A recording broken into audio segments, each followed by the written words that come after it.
चलिए स्टार्ट करें। ठीक है। एक मिनट। लास्ट क्लास में तीन चीजें पढ़ी थी। ठीक है। लीनियर एक्सपेंशन, सुपरफिशियल या एरियल एक्सपेंशन और वॉल्यूमेट्रिक एक्सपेंशन। ठीक है। एक बार उसका फार्मूला मैं लिख देता हूं। ठीक है। लीनियर एक्सपेंशन का फार्मूला क्या हुआ था? Delta L is equal to L alpha delta T. ये होता था लीनियर एक्सपेंशन। और फिर उसके बाद सुपरफिशियल या एरियल एक्सपेंशन पढ़ा था। वो क्या था? Delta A is equal to A beta delta T ना। और फिर उसके बाद एक तीसरी चीज पढ़ाई थी, volumetric expansion. Delta V is equal to V gamma delta T ना। अब इसमें तीन चीजें हैं। अल्फा क्या होता है? Linear thermal coefficient. और बीटा क्या होता है? Areal thermal coefficient. और गामा क्या होता है? Volumetric thermal coefficient. अब इसके बाद मैंने क्या किया था, इस फार्मूले को एक तरीके से और लिख के दिखाया था। L final is equal to L initial alpha L initial 1 plus alpha delta T. एक फार्मूला ये था। और इसका क्या था? A final is equal to A initial 1 plus beta delta T ना। और इसके लिए क्या फार्मूला था? V final is equal to V initial 1 plus gamma delta T. ये था ना। चलिए यहां तक मैंने पढ़ा दिया था। लास्ट में जाते जाते मैंने एरियल एक्सपेंशन पे एक क्वेश्चन करा के गया था।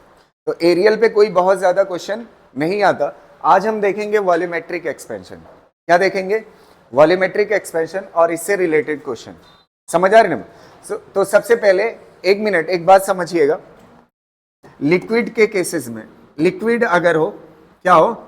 लिक्विड के केस में, एक मिनट ध्यान से सुनना। अगर आप टेम्परेचर बढ़ाते हो, क्या बढ़ाते हो? टेम्परेचर। तो लिक्विड के केस में टेम्परेचर बढ़ाने पे वॉल्यूम बढ़ता है। वॉल्यूम क्या होता है? बढ़ता है। अगर टेम्परेचर बढ़ाने पे वॉल्यूम बढ़ता है, जनरली यही होता है। ये जनरली बोल रहा हूं, हमेशा नहीं होगा। कुछ एक्सेप्शनल केसेस भी हो सकते हैं। लेकिन नॉर्मली क्या होता है? टेम्परेचर बढ़ाने पे वॉल्यूम क्या होता है? लिक्विड्स का बढ़ता है। अगर वॉल्यूम बढ़ेगा तो वॉल्यूम बढ़ने पे डेंसिटी क्या होगी? कम होगी। डेंसिटी इज इक्वल टू क्या होता है? Mass divide by volume. Density का इनवर्स रिलेशन होता है ना वॉल्यूम के साथ। नहीं समझ आ रही बात? तो इससे पता चलता है अगर टेम्परेचर बढ़ाते हो तो लिक्विड का वॉल्यूम क्या होता है? बढ़ता है। तो डेंसिटी क्या होती है? घटती है। तो इससे डेंसिटी का रिलेशन लिख सकते हो कि नहीं? लिख सकते हो ना। तो डेंसिटी का रिलेशन क्या होगा? Del rho is equal to क्या होगा? रो और क्या हो जाएगा? Gamma delta T. बस इसमें जानते हैं एक एक्स्ट्रा चीज आ जाएगी और वो क्या होगी? माइनस। क्या आ जाएगा? माइनस। क्योंकि वॉल्यूम बढ़ता है तो डेल्टा वी कैसा होगा? प्लस। और डेंसिटी घटती है तो डेल्टा रो कैसा होगा? माइनस होगा। बस इतना सा फर्क होता है। तो ये फार्मूला आपका काम का है। इस पे नीट में क्वेश्चन आए हुए हैं। समझ आ रही ना? हाँ तो डेल्टा रो ये है ना, डेल्टा रो इतने के बराबर है तो डेंसिटी घट रही है ना। तो इसलिए यहां पे क्या आएगा? माइनस आएगा। यहां तक क्लियर है ना? अच्छा एक चीज आप बताइए, यहां पे ध्यान से सुनिएगा। अगर रो को इधर कर दूं तो डिवाइड में आ जाएगा। तो डेल्टा रो डिवाइड बाई रो क्या कहलाएगा? फ्रैक्शनल चेंज इन डेंसिटी कहलाएगा। क्या कहलाएगा? Fractional change in density. तो इस पे क्वेश्चन आते हैं, इसको कर लीजिए फार्मूले को। अगर आप इसको और लिखना चाहते हो, अच्छा यहां पे ना, हाँ इसको ओपन करोगे, रो फाइनल माइनस क्या हो जाएगा? इधर आएगा तो क्या हो जाएगा? प्लस। तो यहां पे क्या हो जाएगा? माइनस।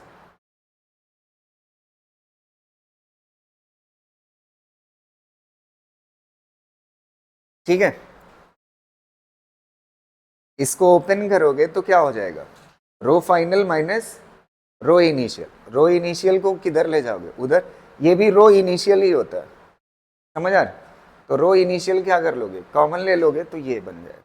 ठीक।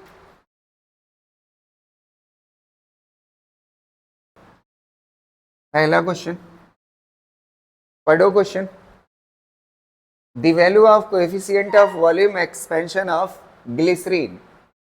वॉल्यूम एक्सपेंशन दिया हुआ है ग्लिसरीन का, कोएफिशिएंट दिया हुआ है, इसका मतलब कौन सा? गामा दिया हुआ है। गामा क्या होता है? Volumetric coefficient. ये कितना दिया हुआ है? 5 इंटू 10⁻⁻⁴ दिया हुआ है। आगे कह रहा है the fractional change in density पूछा है। Fractional change in density of the glycerine for a rise of temperature 40 degree centigrade. अगर टेम्परेचर 40 डिग्री सेंटीग्रेड बढ़ा देते हैं तो फ्रैक्शनल चेंज इन डेंसिटी पूछा है, तो फार्मूला ले लो, del rho is equal to rho gamma delta T. इसको इधर कर लो, del rho divide by rho, यही पूछ रहा है, इज इक्वल टू क्या हो जाएगा? गामा की वैल्यू कितना है? हाँ सी वाला सही होगा ना, सही है। कितना हो जाएगा गामा की वैल्यू? 5 इंटू 10⁻⁻⁴, और टेम्परेचर डिफरेंस कितने का है? 40 का। कौन सा सही हो जाएगा? सी का। समझ गए ना?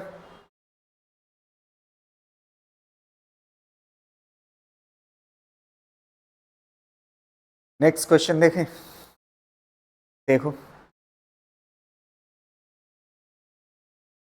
ये वाला भी अच्छा क्वेश्चन है, ये मेरे ख्याल से पीवाईक्यू में से ये भी है। The density of water at 20 degree centigrade इतना दिया हुआ है, एंड एट 40 डिग्री सेंटीग्रेड इतना दिया हुआ है। डेंसिटी दी हुई है। The coefficient of volume expansion of water is है, हाँ सही है। तो आपसे क्या पूछा है? कोएफिशिएंट पूछा है, तो आपके पास फार्मूला क्या है? डेंसिटी दी हुई है, तो डेंसिटी वाला फार्मूला क्या होता है? Del rho is equal to क्या होगा? Rho gamma delta T. इसको आप क्या लिख सकते हो? रो फाइनल माइनस क्या लिख सकते हो? रो इनिशियल इज इक्वल टू, ये भी क्या होता है? रो इनिशियल, और गामा और डेल्टा टी मतलब T final minus T initial ना। सबसे पहले आप टी फाइनल और टी इनिशियल को निपटा ले। टी इनिशियल कितना दिया हुआ है? कितना डिग्री सेंटीग्रेड? 20 ना,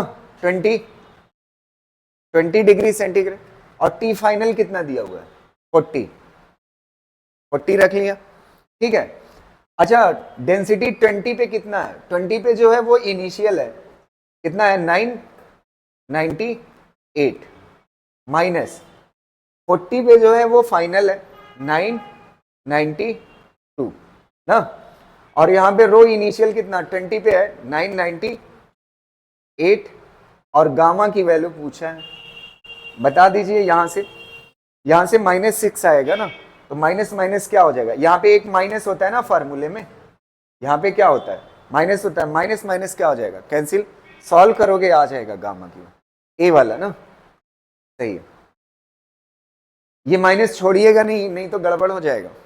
समझ आ रही ना?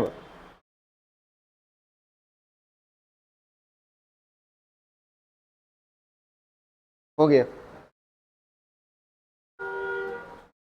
इस वाले क्वेश्चन को देखो। The volume thermal expansion coefficient, volume वाला दिया हुआ है, इसका मतलब क्या दिया हुआ? Gamma. Gamma the volume thermal expansion coefficient of an ideal gas as constant pressure is.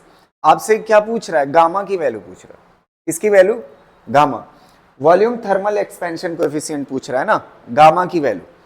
तो गामा की वैल्यू किसके लिए पूछ रहा है? आइडियल गैस और किस पे हो? कांस्टेंट प्रेशर पे हो। तो सबसे पहले आप यहां पे आ जाइए। आइडियल गैस की इक्वेशन क्या होती है? PV is equal to N R T. अच्छा पहली बात इसमें दी हुई है कि प्रेशर कैसा है? कांस्टेंट प्रेशर, तो प्रेशर कांस्टेंट हो जाएगा। अब बचेगा क्या? वॉल्यूम और टेम्परेचर। क्या चीज चेंज होगा? अगर वॉल्यूम चेंज होगा तो क्या चीज चेंज होगी? टेम्परेचर चेंज होगा। क्या चेंज होगा? टेम्परेचर चेंज होगा। यहां तक कोई दिक्कत किसी को? अब देखो, अगर वॉल्यूम थर्मल कोएफिशिएंट आ रहा है तो वॉल्यूम एक्सपेंशन से आएगा। वॉल्यूम एक्सपेंशन का फार्मूला क्या होता है? Del V is equal to V gamma और क्या होता है? Delta T.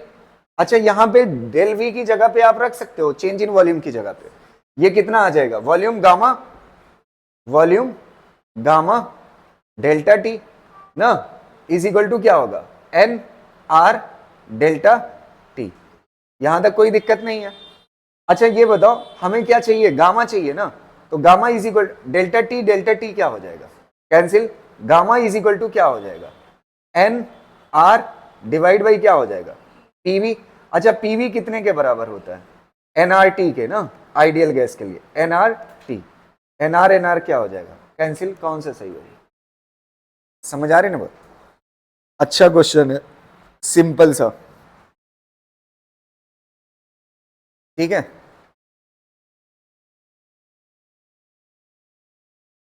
हो गया ना, नेक्स्ट, लिख चुके कि नहीं, ठीक। अगली बात देखिएगा, ध्यान से सुनिएगा, ये वाली चीज क्या कहते हैं, पूछी जा सकती है वैसे। अगर एक कंटेनर है या कोई बर्तन है इस तरह से, ठीक है, और ये वाली चीज किसकी बनी हुई है, मेटल की, किसकी बनी हुई है, मेटल की। थ्योरेटिकल क्वेश्चन हो सकता है इसलिए मैं आपको बता रहा हूं। ये क्या चीज भरा हुआ है, लिक्विड भरा हुआ है, क्या भरा हुआ है, लिक्विड भरा हुआ है, ये लिक्विड है ना। अब देखना ध्यान से, अच्छा ये बताओ, ये जो मेटल है इसके पास क्या है, वॉल्यूम, और ये जो वाटर है, लिक्विड है, उसके पास भी क्या है, वॉल्यूम ना। तो अगर मान लेते हैं हीट करोगे इसको, क्या करोगे, हीट करोगे, तो हीट करोगे तो ये मेटल भी क्या होगी, एक्सपेंड होगी, और वाटर भी क्या होगा, एक्सपेंड होगा, वाटर भी क्या होगा, एक्सपेंड होगा। अब इसमें क्वेश्चन पूछा जाता है, जैसे मान लेते हैं इसका थर्मल कोएफिशिएंट जो है, thermal coefficient of volume expansion जो है वो गामा मेटल है, और इसका जो होगा वो क्या कहलाएगा, गामा लिक्विड कहलाएगा ना। अब मान लेते हैं एग्जांपल के लिए, अगर मेटल का थर्मल कोएफिशिएंट ज्यादा है किससे, लिक्विड से, तो इसका मतलब मेटल ज्यादा फैलेगी हीट देने पे और लिक्विड कम फैलेगा। तो अगर इसको गर्म करोगे तो मेटल ज्यादा फैलेगी और लिक्विड कम फैलेगा, तो आपको पता है कुछ देर के बाद पानी का लेवल कम दिखेगा। एक क्वेश्चन ये हो सकता है। और अगर ऐसा हो लिक्विड का कोएफिशिएंट ज्यादा हो किससे, किससे, मेटल से, तो लिक्विड ज्यादा एक्सपेंड करेगा और मेटल कम, तो पानी किधर आने लगेगा, बाहर आने लगेगा। और अगर दोनों का कोएफिशिएंट क्या हो, बराबर हो, तब क्या होगा, सेम लेवल दिखेगा। ये थ्योरेटिकल क्वेश्चन हो सकता है, समझ आ रही ना बात। इस वाले केस में क्या होगा, लिक्विड लेवल डिक्रीज कर जाएगा, इसमें क्या होगा, लिक्विड लेवल बढ़ जाएगा, और इसमें क्या होगा, रिमेन्स कांस्टेंट। लिख लीजिए इसको,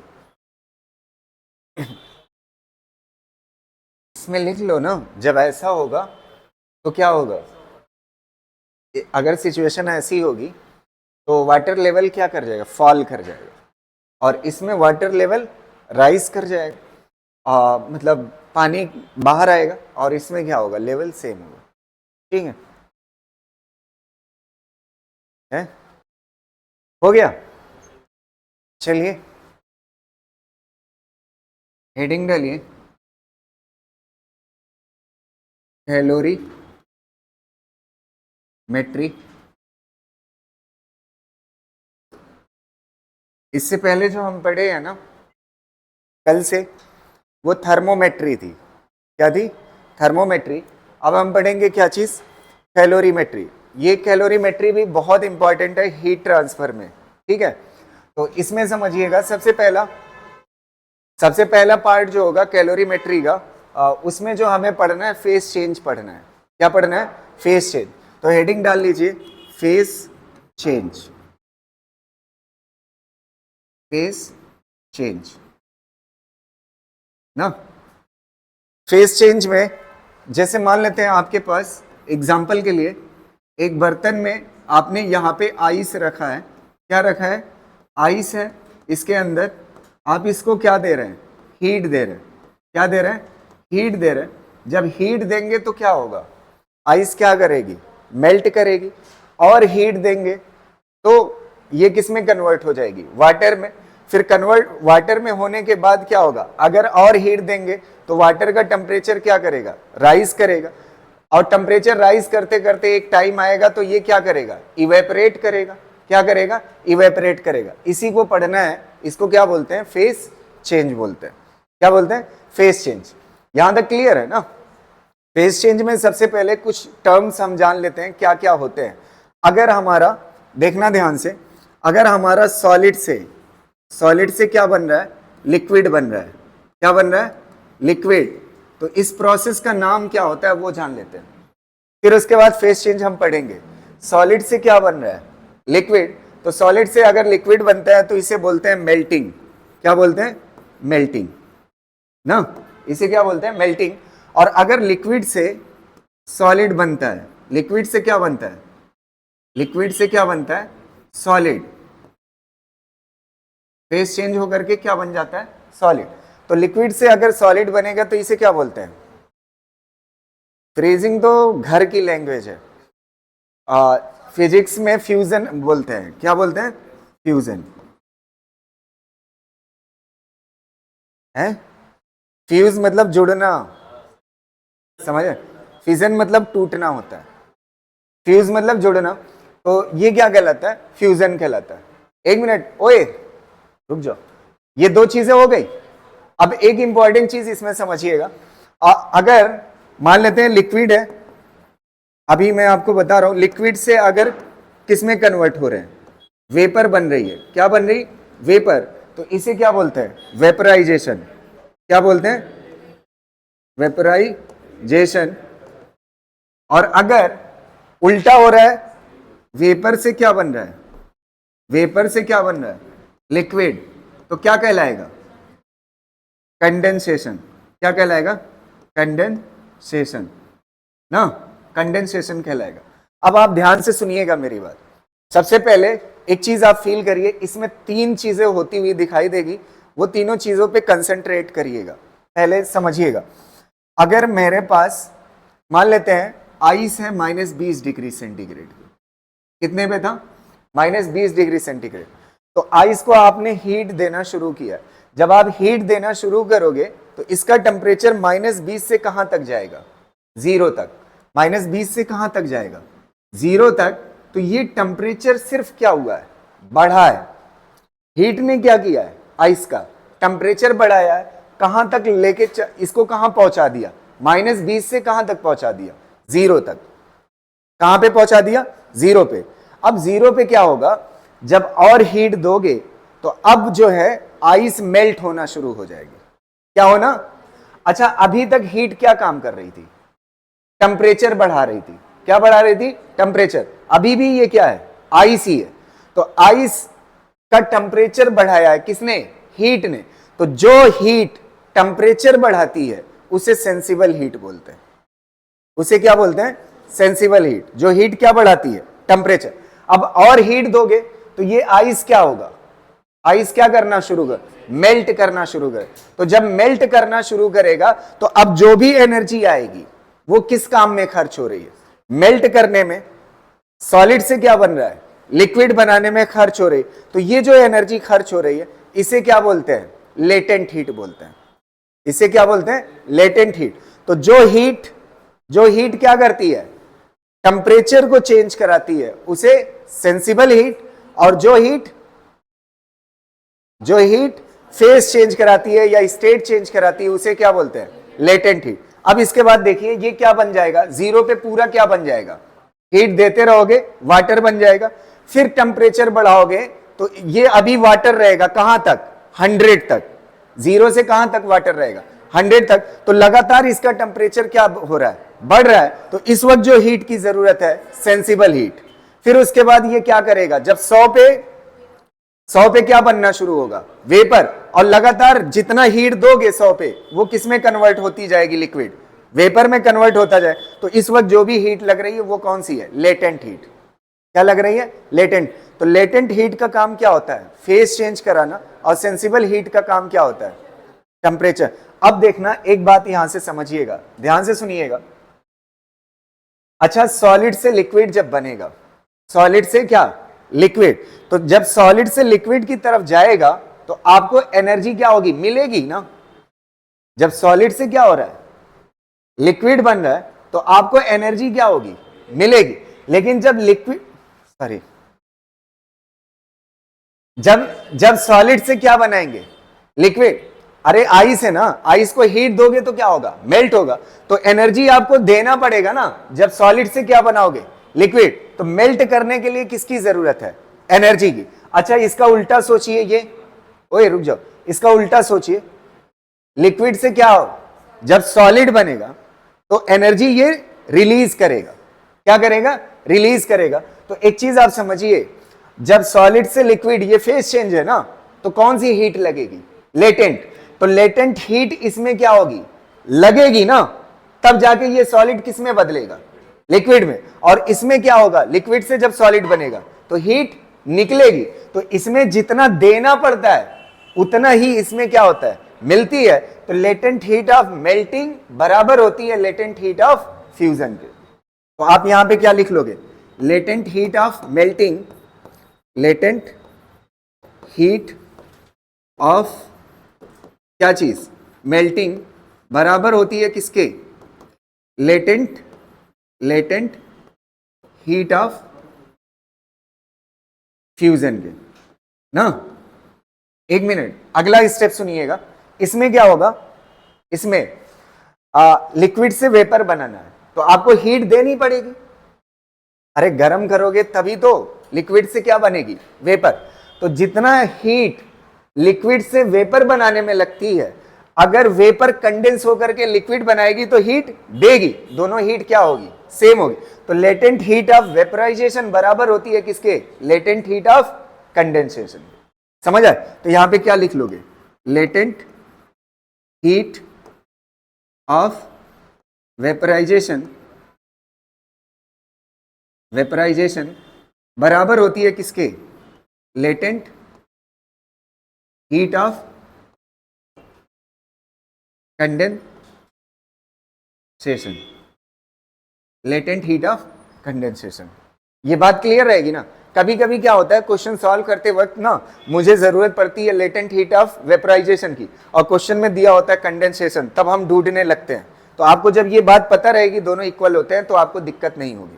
समझ, सेम अमाउंट ऑफ लिक्विड लीजिए, उसको वेपराइज करने में जितना हीट निकलेगी, सेम अमाउंट ऑफ लिक्विड लीजिए, उसको वेपराइज करने के लिए जितना हीट लगेगी ना, तो वो पूरा किस में बदल जाएगा, वेपर में। अब उसको कंडेंस करिए, उतनी हीट मिलेगी सेम। समझ आए। इसलिए वेपराइजेशन और कंडेंसेशन वाली हीट क्या होती है, लेटेंट हीट बराबर होती है। जैसे लेटेंट हीट ऑफ मेल्टिंग बराबर होती है लेटेंट हीट ऑफ फ्यूजन। कर लीजिए इसको, फिर आगे बताता हूँ। एक और देख लेते हैं। मैं अभी पूरा इसको मतलब बढ़िया से डायग्राम बना करके ग्राफ व्राफ सब कुछ दिखाऊंगा। पहले ये बेसिक टर्म समझ लेते हैं ना, यहां तक क्लियर है ना। अगला देखिएगा, अगर सॉलिड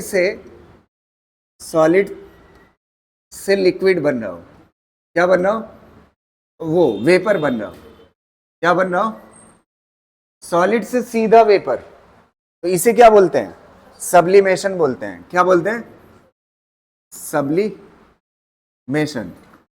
ना, सब्लिमेशन बोलते हैं। और अगर वेपर से सॉलिड ना, वेपर से सॉलिड, अच्छा इसमें हीट देनी पड़ेगी और इसमें हीट मिलेगी। तो वेपर से हीट निकाल लो और वो सॉलिड में कन्वर्ट हो जाए, तो इस प्रोसेस को क्या बोलेंगे। एक तो सीधा सा बनता है डी सब्लिमेशन बोल दो, है कि नहीं, लेकिन इसका जो वर्ड होगा डिपोजिशन बोलते हैं। क्या बोलते हैं, डिपोजिशन। ठीक है, क्या बोलते हैं, डिपोजिशन बोलते हैं। समझ आ रहे। इसके एग्जाम्पल आप जानते होंगे, कैम्फर होता है कि नहीं, नेपथलीन भी शायद होता है, ड्राई CO2 होता है, आयोडीन होता है कि नहीं, बहुत सारे एग्जाम्पल है।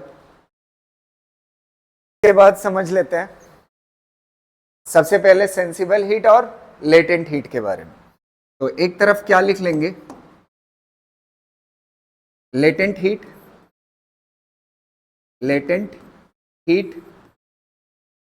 और एक तरफ क्या लिख लेंगे, सेंसिबल हीट ना। सेंसिबल हीट क्या करती है, टेम्परेचर चेंज। ये क्या कराती है, टेम्परेचर चेंज। और ये क्या कराती है, फेस चेंज। ये क्या कराती है, फेस चेंज ना। इसको कैलकुलेट करने के लिए फॉर्मूला होता है, ध्यान से सुनिएगा, Q is equal to m lambda होता है ना, m लेमडा होता है। समझ आ रहे, ये लेमडा कौन सी हीट है, लेटेंट हीट। कौन सी है, लेटेंट हीट। समझ आ रहे, ये टोटल हीट है। लेटेंट हीट की यूनिट, एक मिनट समझना, एक मिनट ध्यान से सुनिएगा मेरी बात, रुक जाओ, ओए इसको समझो। ये लेटेंट हीट है लेमडा, ठीक है। और लेमडा की जो यूनिट होती है वो कैलोरी पर ग्राम या जूल पर केजी होती है। ये एसआई यूनिट है और ये सीजीएस है ग्राम में ना। ये लेमडा की यूनिट है। इसका मतलब क्या है, एक केजी मटेरियल का, जैसे मान लेते हैं सॉलिड से लिक्विड बन रहा है, सॉलिड से क्या बन रहा है, लिक्विड। एक केजी कोई चीज है जिसको सॉलिड से लिक्विड बनाना है, तो उसके लिए हीट की जरूरत होगी। जो हीट की जरूरत होगी उसे ही क्या बोलते हैं, लेटेंट हीट। क्या बोलते हैं, लेटेंट हीट। तो अच्छा, एक केजी का जब पता होगा, 10 केजी का जानना होगा तो 10 केजी से मल्टीप्लाई कर दूंगा। समझ आ रही ना बात। तो इसे ही क्या बोलते हैं, लेटेंट हीट बोलते हैं। क्या बोलते हैं, लेटेंट। अब देखो दो फेस चेंज होता है ना, एक सॉलिड से लिक्विड ना, सॉलिड से लिक्विड, और एक लिक्विड से वेपर। जब सॉलिड से लिक्विड होता है तो उसका उल्टा भी हो सकता है, लिक्विड से सॉलिड। सॉलिड से लिक्विड क्या कहलाता है, मेल्टिंग, और लिक्विड से सॉलिड क्या कहलाता है, फ्यूजन। तो latent heat of melting, latent heat of fusion, दोनों क्या होता है, सेम होता है। और जब लिक्विड से वेपर बन रहा होता है तो क्या कहलाता है, लेटेंट हीट ऑफ वेपराइजेशन या फिर लेटेंट हीट ऑफ कंडेंसेशन। वो दोनों आपस में क्या होते हैं, बराबर। तो जैसा फेस चेंज होगा उस हिसाब से यहां पे लेमडा की वैल्यू रखेंगे, आ जाएगा। समझ आ रहे। अब बात आती है किसकी, सेंसिबल हीट की। किसकी बात आती है, सेंसिबल हीट की। एक मिनट सुनना, जिन्होंने थर्मोडायनामिक्स में पढ़ा है हमसे कोई दिक्कत नहीं है, उनको तो मैं पढ़ा चुका हूं ये चीज, और जिन्होंने नहीं पढ़ा एक बार फिर से सीखने की कोशिश करेगा। हीट का फार्मूला जो होता है, अगर आपको याद हो, थर्मोडायनामिक्स पढ़ाते वक्त मैंने फार्मूला हीट का पढ़ाया है। जब आइसोकोरिक प्रोसेस होता है सीवीडीटी होता है, जब आइसोबारिक प्रोसेस होता है तो सीपीडीटी होता है ना, ये होता है फार्मूला।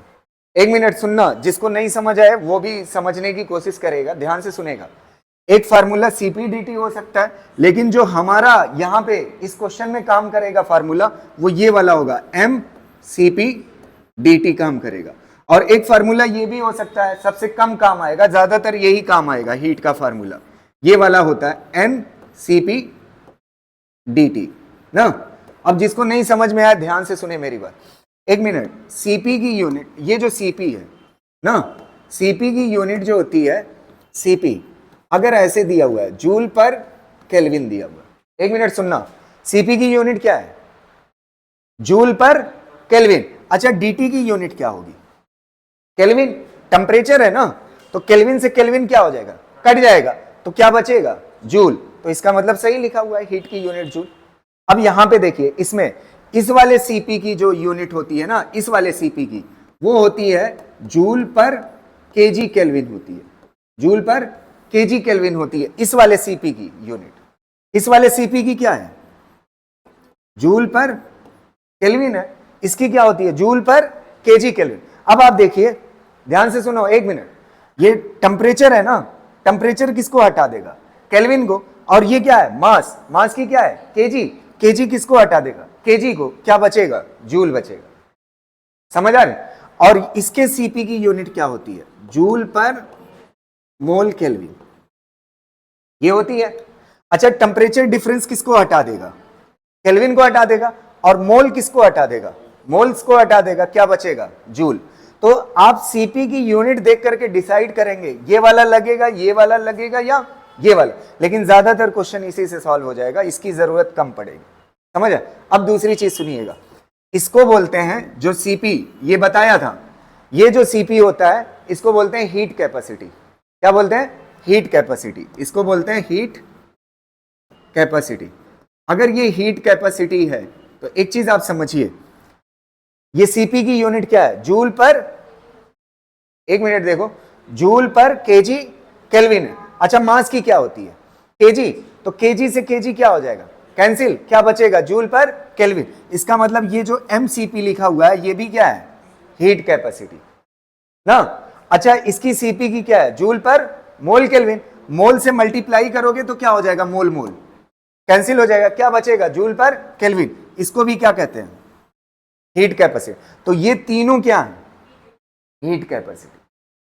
ये तीनों क्या है? Heat capacity. यहां तक क्लियर रहेगा? तो ये फार्मूला हो गया किसके लिए? सेंसिबल हीट निकालने के लिए। और ये फार्मूला किसके लिए हो गया? लेटेंट हीट निकाल। अब हम इस लायक हो गए हैं कि किसी भी प्रोसेस की हीट हम लिख सकते हैं। पहले इसको कॉपी करिए, फिर उसके बाद लिख के दिखाते हैं, ठीक? अच्छा, एक और मीनिंग समझ लीजिए, सीपी की मीनिंग समझ लीजिए, हीट कैपेसिटी की मीनिंग मैं बता चुका हूं लेकिन फिर भी बता रहा हूं। एक किसी बॉडी का, ये बॉडी है ना, किसी बॉडी का 1 केल्विन टेम्परेचर बढ़ाने के लिए जो एनर्जी की जरूरत पड़ेगी उसे क्या बोलते हैं? हीट कैपेसिटी बोलते हैं। इससे क्या होगा, आगे की कुछ जगहों पे मुझे मतलब फील कराना होगा तो आपको अच्छे से समझ आएगा।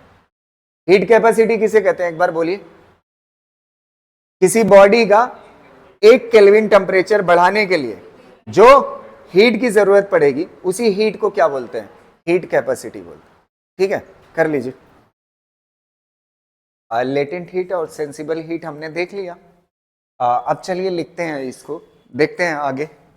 मान लेते हैं यहां पे हमारे पास एक कंटेनर है, ठीक है, और इसके अंदर आइस भरा हुआ है। क्या भरा हुआ है?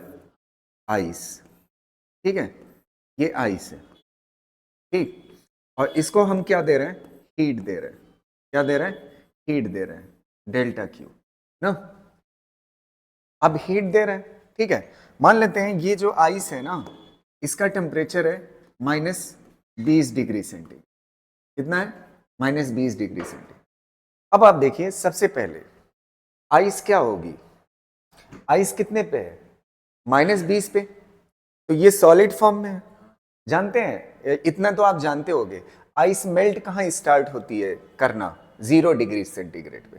कितने पे? 0 पे। तो -20 से लेकर के, -20 डिग्री सेंटीग्रेड से लेकर के कहाँ तक? 0 डिग्री सेंटीग्रेड तक जो भी हीट आएगी यहां से वो क्या करेगी? टेम्परेचर को राइज करेगी। टेम्परेचर को क्या करेगी? राइज करेगी। -20 से कहां तक पहुंचाएगी? 0 तक। तो जो हीट टेम्परेचर को राइज करती है उसे बोलते हैं सेंसिबल हीट। क्या बोलते हैं? Sensible heat. और इसका फार्मूला क्या होता है? मास सीपी डेल्टा टी। अच्छा, डेल्टा टी क्या होता है? Final temperature. फाइनल कितना है? 0 minus initial temperature. Initial temperature कितना है? -20। तो माइनस माइनस कितना हो जाएगा? +20। और ये मास ऑफ क्या चीज? Mass of ice. और सीपी ऑफ क्या हो जाएगा? आइस ना। तो ये क्या चीज है आपकी? आइस। आइस कहां से कहां? -20 से कहां तक पहुंचा? 0 तक। अभी तक ये क्या है? आइस। अब इसके बाद 0 डिग्री पे क्या चीज स्टार्ट हो जाएगी? कितने पे पहुंच गया? 0 डिग्री सेंटीग्रेड पे ये क्या स्टार्ट कर देगा? मेल्टिंग। मेल्ट करना स्टार्ट कर। अच्छा, जब मेल्ट करेगा तो इसका फेस चेंज होगा, और फेस चेंज जब होता है उसे बोलते हैं लेटेंट हीट। टेम्परेचर चेंज कौन कराता है? सेंसिबल ना। और फेस चेंज कौन कराता है? मेल्ट कौन कराएगा? Latent heat. तो यहां पे क्या होगा? मास ऑफ आइस और लेटेंट हीट किसकी? मेल्टिंग की। तो M मतलब मेल्टिंग। और जैसा कि मैं बता चुका हूं, जितना मेल्टिंग की लेटेंट हीट होती है उतना ही फ्यूजन की होती है। दोनों बात क्या है? सेम है। अगर फ्यूजन की भी दी हुई है तो आप यूज कर सकते हो क्वेश्चन। क्लियर है ना? अब देखो, 0 पे ये पूरा आइस क्या कर जाएगा? मेल्ट के करके क्या बन जाएगा? लिक्विड बन जाएगा। मेल्ट करके क्या बन जाएगा? लिक्विड। अब और हीट दे रहे हैं। अब लिक्विड का टेम्परेचर क्या करेगा? राइज करेगा। और 0 डिग्री सेंटीग्रेड से कहां तक? 100 डिग्री सेंटीग्रेड। कितना? 100 डिग्री सेंटीग्रेड ना। वाटर का टेम्परेचर 0 से बढ़ता हुआ कहां पहुंच जाएगा, 100 डिग्री सेंटीग्रेड। और 100 डिग्री सेंटीग्रेड पे, अच्छा ये बताओ इस वक्त क्या हो रहा है, हीट क्या कर रही है, टेम्परेचर बढ़ा रही है। जब टेम्परेचर बढ़ाती है तो कौन सी हीट होती है, सेंसिबल हीट। और सेंसिबल हीट का फार्मूला क्या होता है, सेंसिबल हीट का फार्मूला क्या होता है, मास ऑफ क्या चीज, आइस किस में बदल चुकी है, वाटर। मास तो वही रहेगा ना, मास चेंज नहीं होगा ना। आइस मेल्ट करके क्या बन चुकी है, लिक्विड बन चुकी है, तो मास वही रहेगा। और सीपी क्या हो जाएगा, सीपी। अच्छा ये बताओ यहां पे कौन था, आइस, अब मेल्ट होकर के क्या बन चुका है, वाटर।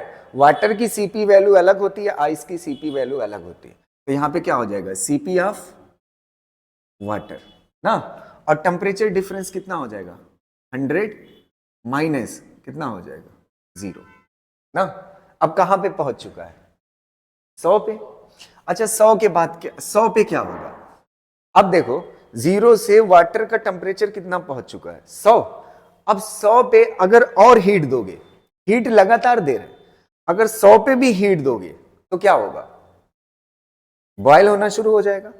बॉयल होना शुरू हो जाएगा तो वेपर बनना शुरू हो जाएगा। और वेपर बनना शुरू हो जाएगा मतलब लिक्विड किस में बदल रहा है, वेपर में। तो यहां पे मास ऑफ क्या रहेगा, आइस ना। और ये किस में बदलना शुरू हो जाएगा, वेपर में। तो ये लेमडा वेपर, वेपराइजेशन बोले। ये लेमडा कौन सी है, मेल्टिंग, और ये लेमडा कौन सी है, वेपराइजेशन। अब मान लेते हैं इसका टेम्परेचर हमने -20 डिग्री से पानी गर्म की, आइस को गर्म करके कहां तक पहुंचा दिया, 100 डिग्री सेंटीग्रेड तक ना। टोटल हीट इतनी लगेगी ना। इसको जोड़ दोगे तो ये क्या हो जाएगी, टोटल हीट जो पानी को वो आइस को कहां, -20 डिग्री सेंटीग्रेड से कहां तक पहुंचा देगी, 100 डिग्री से। अब इसी के बीच में नीट में पूछेगा, मतलब क्वेश्चन में जो आएगा, कभी आपसे बोलेगा -20 से कहां तक, 0 तक पहुंचाए, तो यहीं पे रोक दोगे ना। अब -20 से 100 तक पहुंचाए लेकिन वेपर नहीं बन रही है, तो यहीं तक रुक जाओगे। समझ आ रही ना बात, क्लियर रहेगा ना। अब देखिए कुछ चीजें इंपॉर्टेंट है वो समझिएगा, ध्यान से सुनना। ये सीपी क्या है, आइस है। और ये सीपी क्या है, वाटर ना। यहां पे मैं लिख रहा हूं सीपी, वाटर जो होती है वो 1 कैलोरी पर ग्राम डिग्री सेंटीग्रेड, ये सीपी की वैल्यू होती है। अच्छा कैलोरी को जूल में अगर बदलना हो 4.2 से मल्टीप्लाई कर देते हैं तो 4.2 हो जाएगा। अब ग्राम को किस में बदलो, केजी में। तो ग्राम को केजी में बदलने के लिए 10 की पावर -3 ऊपर जाएगा तो क्या हो जाएगा, +3। जब सॉल्व करोगे ओवरऑल जानते कितना आएगा, 4200 जूल पर केजी। और डिग्री सेंटीग्रेड लिखो या केल्विन, वैसे एसआई यूनिट केल्विन होती है तो केल्विन लिखेंगे ना। तो ये किस में है, सीजीएस में, ग्राम है ना। और ये किस में है, एसआई में, समझ है। तो एसआई में इतना होती है सीपी की वैल्यू वाटर की। और अगर आप देखोगे आइस की ना, आइस की 0.5 कैलोरी पर ग्राम डिग्री सेंटीग्रेड होती। जब इसको बदलोगे 0.5, 1 का आधा ना, मतलब 4200 का आधा कितना हो जाएगा, 2100 जूल पर केजी केल्विन ना। अब आप देखिए यहां पे सीपी ऑफ आइस लेना है और यहां पे सीपी ऑफ वाटर लेना है। अच्छा इसकी मीनिंग भी बता देता हूं मैं, ध्यान से सुनिएगा। इसका मतलब क्या होता है, देखना ध्यान से, ये क्या लिखा हुआ है, केजी।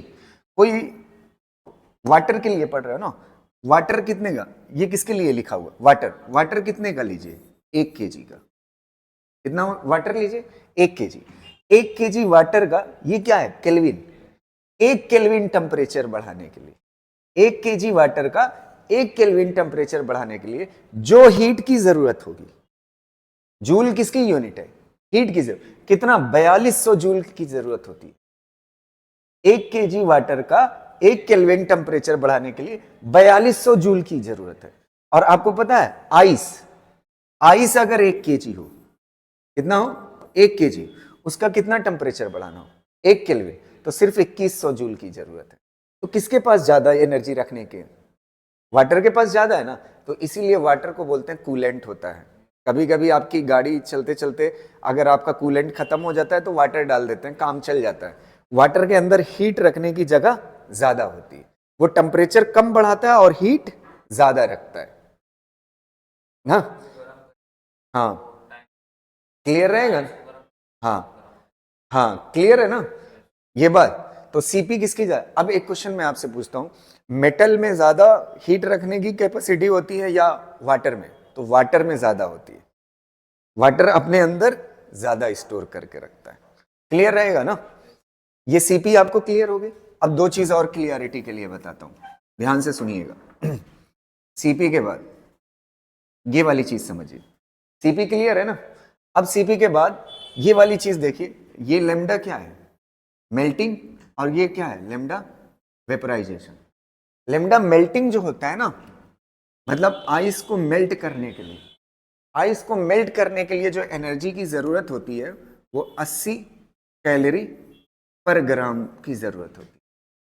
इसको जूल पर केजी में बदल सकते हो, कोई बड़ी बात नहीं है। और लेमडा वेपराइजेशन जो होता है वो जानते हैं कितना होता है, 540 कैलोरी पर ग्राम होता है। ये आपको रटा रहना चाहिए, ये सारी चीज समझ आए। कभी देगा कभी नहीं देगा, तो आपको याद रहना चाहिए। 1 ग्राम आइस को अगर क्या करना है, मेल्ट कराना है, तो आपको 80 कैलोरी एनर्जी की जरूरत। और 1 ग्राम अगर वाटर को वेपराइज कराना है तो 540। किसमें ज्यादा लग रहा है, वेपर में ज्यादा एनर्जी की जरूरत है, वेपर में बदलने में ज्यादा एनर्जी की जरूरत है, और मेल्ट में कम एनर्जी की जरूरत होती। क्लियर रहेगा ना। अच्छा, हर जगह मास ऑफ आइस ही लिखा है, आइस को ही तो कर रहे हैं जो भी कर रहे हैं, तो मास तो बदलने वाला नहीं है, मास क्या रहता है, कंजर्व रहता है। अच्छा, यहां पे जब 20 से 0 कर रहे थे तो टेम्परेचर बढ़ रहा था, तो सीपी उस वक्त आइस था, तो सीपी क्या होगा, आइस होगा। और जब 0 से 100 है तो वाटर है, तो सीपी यहां पे क्या होगा, वाटर। यही गलती होती है हमसे, समझ, होनी नहीं चाहिए। ठीक, ये क्लियर रहेगा। अब एक चीज और बताता हूं, ध्यान से सुनिएगा, तीसरी चीज, बढ़िया से, यहां तक क्लियर। तीसरी चीज मैं आपको बताता हूं, मैंने आपको सब्लिमेशन पढ़ाया। क्या पढ़ाया, सब्लिमेशन। सब्लिमेशन मतलब होता है, अच्छा मेल्ट करना मतलब क्या होता है, अच्छा लेमडा मेल्टिंग जो होता है ये लेमडा फ्यूजन भी कहलाता है। लेमडा मेल्टिंग बोलो या लेमडा फ्यूजन, वो पिछली स्लाइड में बता चुका हूं। और लेमडा वेपराइजेशन बोलो या लेमडा कंडेंसेशन बोलो, दोनों बात क्या है, सेम। समझे। अब एक चीज होता है सब्लिमेशन। सब्लिमेशन में मतलब क्या होता है, सॉलिड से क्या, सॉलिड से सीधा किस में कन्वर्ट हो जाए, वेपर। क्या बन जाए, वेपर बन जाए। सॉलिड से सीधा क्या बन जाए, तो ये फेस चेंज है कि नहीं है। फेस चेंज के लिए कौन सी हीट की जरूरत है, लेटेंट।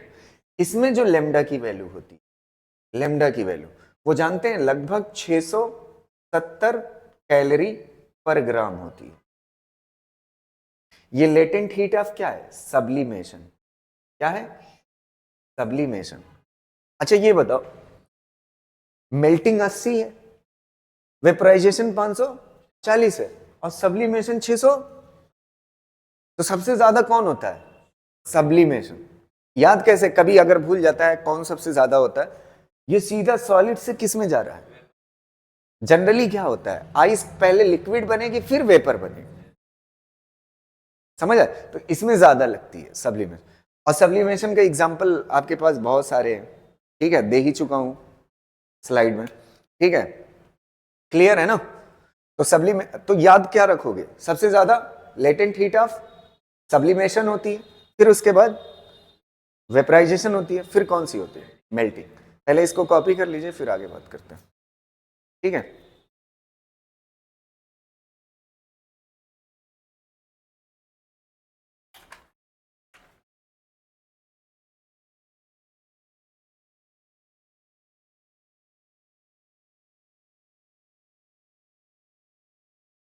कर ले जाओगे ना, चलो क्वेश्चन देख लेते हैं एक दो। क्वेश्चन देखने से पहले इसका ग्राफ बना लेते हैं, फिर उसके बाद ना, ठीक है, ग्राफ समझ लेते हैं, इसका ग्राफ इंपॉर्टेंट है। आप क्या रखे हो यहाँ पे, आइस रखे हो, इसके अंदर क्या है, आइस है, इसके अंदर आइस है, और आप क्या दे रहे हो, हीट दे रहे हो, क्या दे रहे हो, हीट दे रहे हो ना, हीट दे करके गर्म कर रहे हो आइस को। अच्छा मान लेते हैं आइस हमारा जो है इस बार 0 डिग्री सेंटीग्रेड पे, इतना बहुत है। अगर आप चाहते हो तो -20 से स्टार्ट कर लो, कितना है, -20 डिग्री सेंटीग्रेड ना। इसका ग्राफ बनाते हैं, ठीक। देखिएगा ग्राफ जो होगा, इधर क्या होगा इधर होगा टेम्परेचर, क्या होगा, टेम्परेचर ना, और इधर होगा हीट सप्लाई, क्या होगा, हीट सप्लाई ना। और अगर आप एनसीईआरटी देखोगे ना, एनसीईआरटी में हीट सप्लाइड की जगह पे यहाँ पे टेम्परेचर है, यहाँ पे टाइम है। तो टेम्परेचर हीट सप्लाइड या टेम्परेचर टाइम ग्राफ दोनों क्या होगा, सेम होगा, कोई दिक्कत नहीं है, दोनों एक जैसा होता है। तो एक साथ आप कह सकते हो टेम्परेचर वर्सेस टाइम ग्राफ कह लो, या टेम्परेचर वर्सेस हीट सप्लाइड कह लो, हीट कंटिन्यूअस दे रहे हैं इसको। अच्छा सबसे पहले इसका क्या होगा, टेम्परेचर राइज करेगा। टेम्परेचर यहाँ पे मैं लिख देता हूँ 0 डिग्री सेंटीग्रेड, कितना लिख दिया, 0 डिग्री। तो सबसे पहले इसका टेम्परेचर क्या होगा, बढ़ेगा, कहाँ तक बढ़ेगा, 0 तक बढ़ गया। अब बढ़ने के बाद 0 पे क्या होगा, 0 पे ये मेल्ट करना स्टार्ट हो। अच्छा जब मेल्टिंग होती है तो पूरी हीट का काम जानते हैं क्या होता है, सिर्फ उसको मेल्ट कराना, उसका फेस चेंज कराना। अच्छा एक बात बताओ, ये हीट क्या कर रही है, सॉलिड से किस में कन्वर्ट कर रही है, लिक्विड, मतलब मॉलिक्यूल्स के बीच की दूरी बढ़ा रही है ना, मॉलिक्यूल्स के बीच की क्या कर रही है, दूरी बढ़ा। तो हीट का काम सिर्फ क्या है, यहां पे अभी मेल्ट करा। तो उस वक्त जानते हैं टेम्परेचर चेंज नहीं होता, उस वक्त टेम्परेचर क्या रहता है, कांस्टेंट रहता है। टेम्परेचर क्या रहे, कांस्टेंट, कब, जब क्या होता है, फेज शिफ्ट, मेल्टिंग हो रही है, तो टेम्परेचर कांस्टेंट रहता है। तो हीट का पूरा काम क्या है, खाली मेल्ट कराना। अब इसके बाद क्या होगा, 0 पे पहुंच जाएगा, 0 पे पूरा लिक्विड मेल्ट हो गया। मेल्ट होने के बाद फिर क्या करेगा, ये टेम्परेचर बढ़ाएगा, कहां तक बढ़ाएगा, 100 तक। यहां पे टेम्परेचर कितना लिखा हुआ है, 100 डिग्री सेंटीग्रेड, टेम्परेचर बढ़ा दिया 100 तक। फिर उसके बाद क्या होगा, और हीट सप्लाई करोगे, और हीट सप्लाई करोगे, फिर अब वाटर किस में बदलने लगेगा, वेपर में। तो वेपर में बदलेगा, फिर फेस चेंज हो रहा है। फिर अब हीट का काम क्या है, सिर्फ वाटर को किस में बदलना, वेपर में बदल। तो फिर टेम्परेचर क्या हो जाएगा, कांस्टेंट हो जाएगा, क्या हो जाएगा, कांस्टेंट। अब फिर और हीट दोगे तो फिर पूरा लिक्विड किस में कन्वर्ट हो गया, यहां पे वेपर में।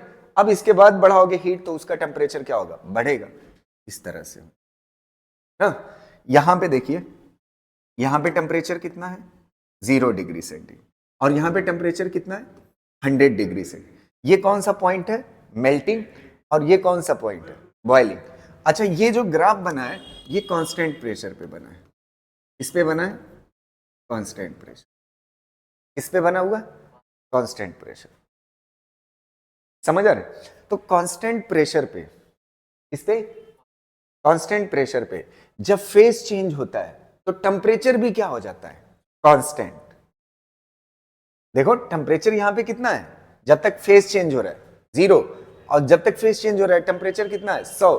तो टेम्परेचर चेंज हो रहा है, नहीं, टेम्परेचर और प्रेशर दोनों क्या हो जाता है, टेम्परेचर एंड प्रेशर दोनों क्या हो जाता है, कांस्टेंट हो जाता है। कब, जब क्या हो रहा होता है, फेज चेंज, क्या हो रहा होता है, फेज चेंज हो रहा होता है।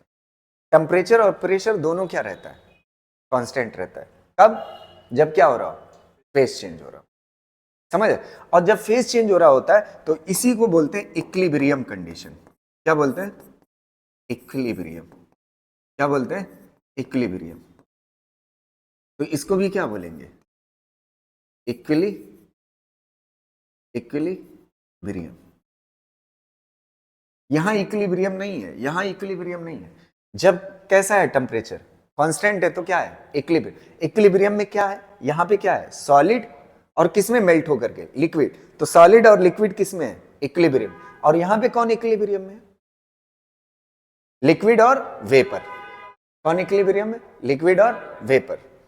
क्लियर रहेगा। तो ये पूरा डायग्राम है, इस पे क्वेश्चन आता है, क्लियर है ना, कर लीजिए। फिर उसके बाद यही दो बात मैंने जो आपको बताई, जब टेम्परेचर हीट दोगे तो आइस मेल्ट होने लगता है, तो मॉलिक्यूल्स के बीच में दूरी क्या होती है, बढ़ती है। तो जब फेज चेंज होता है तो हीट किस में काम करती है, मॉलिक्यूल्स के बीच की दूरी बढ़ा। और दूसरा एक क्वेश्चन इस पे एक ग्राफ पे कर लेते हैं, ठीक है, कर लीजिए।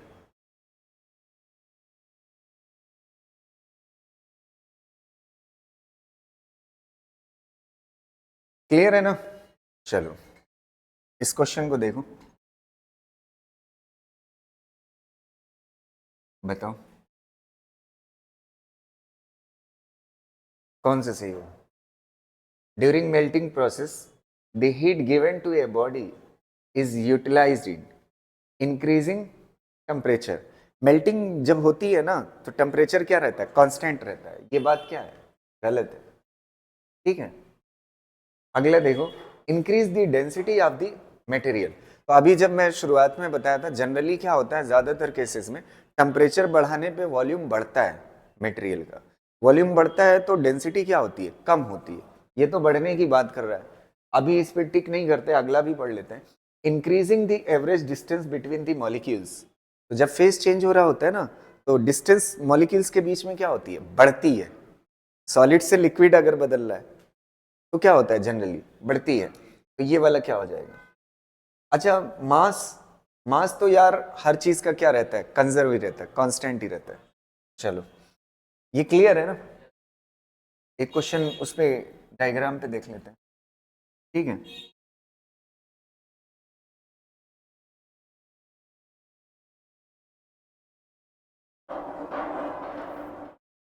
देखो इसमें कौन सा सही हो,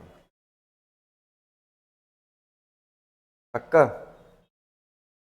देखो अभी मैंने यही तो पढ़ाया है, यहां से यहां तक क्या होगा, जीरो तक बढ़ेगा।